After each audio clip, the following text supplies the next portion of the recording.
Welcome back to the KOM Morning News. It is a Wildcat Wednesday, joined by two special guests. Julie Smith on my far right over there, Family Resource Management for the Kansas State Extension Wildcat District. And we have a very special guest in our studio. This is young gentleman, is Tanner Albrecht. He is a junior at Girard High School, and we're here to talk about becoming a young entrepreneur. Because Julie, oftentimes when people think about 4-H, we think about county fairs, we think about livestock, and it has evolved to so many other facets. And Tanner, that's where I'm going to bring you in.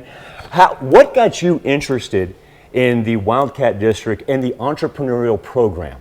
The entrepreneurial program, I got interested in it because I had already started my business, or it wasn't really a business at the time. I was more just doing this hobby and making money off of it. Okay. So I decided to turn it into a business and compete.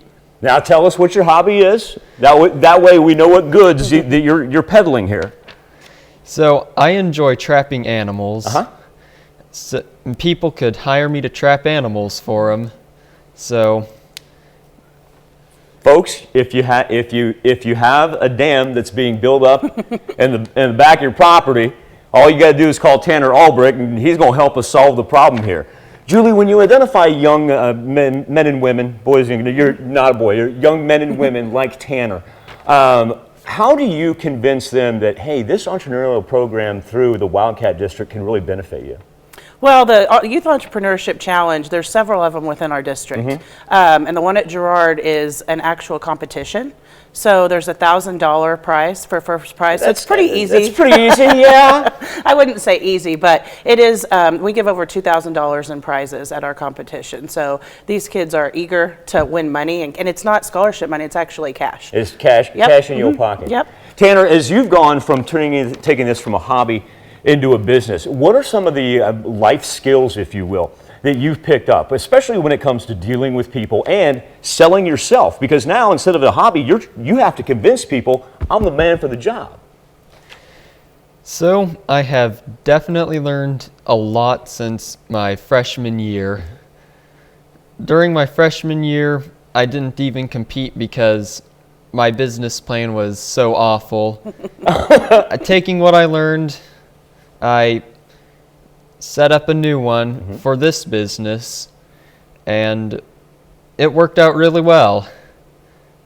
And that's part of the growth process, isn't it, Julie, to show people, hey, there's no such thing as a bad idea. Maybe we just need to tweak the one that you have. Right, and what's exciting about the competition in Girard is Beth Wilson is our business teacher, and she's taken this project. So every freshman or a first-year business student has to go through this and do an in-class competition. And then from there, they are able to compete the rest of their 4 years in the big youth entrepreneurship competition. So they get a glimpse at it no matter what, freshman year or their first year at Girard. And then by their senior year or junior year, like Tanner, he's learned a lot and he's really ready to compete, and the winner of this local competition has the opportunity to go on to a state competition where the money prizes are even bigger. And this is coming up on February the 8th, right? Correct. Yep. Okay, and maybe I don't have time to formulate my business plan, or maybe maybe I have a kid that has an existing one. How do I get in touch with you to find out about not only this upcoming opportunity on the 8th, but also to the future ones that we have? Right, so the one in Girard is on February 8th. There's one through the Fab Lab in Independence for Montgomery and Wilson counties on March 5th. We're working on one in Labette County for later in March, and then also Cherokee County is not in the Wildcat District, but they have a youth entrepreneurship competition as well. So it's all through Network Kansas, which is kind of a bigger organization, but just get in touch with me and I can hook you up even with the Cherokee District. Tanner, I'm going to have you finish us off here. When it comes to, if somebody were to come to you and say, Tanner, you've been so successful, you've formulated a successful business plan, you've become a successful entrepreneur, why should I do it? What would you tell somebody your age or maybe a little bit younger why they should take part in the entrepreneurial challenge?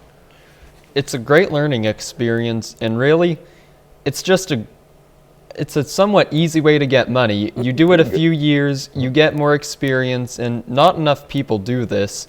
If more people did it, it would probably be more difficult, but since only a few people really compete, if more people were to compete, a lot more people would be winning money. Folks, you're not going to find a better elevator speech right there. I mean, you just sold this thing. Julie, I want to thank you for joining Sure, us on this Wildcat Wednesday. Tanner, number one, thank you for your time this morning. He's very, very busy. Remember, he's a junior in high school right now, and here he is up before, before the 7 pretty o'clock early. hour. But number two, from all of us here, congratulations on taking this hobby and turning it into a successful business. That is tremendous. Love success stories like that. We'll be back with more KOAM Morning News right after this.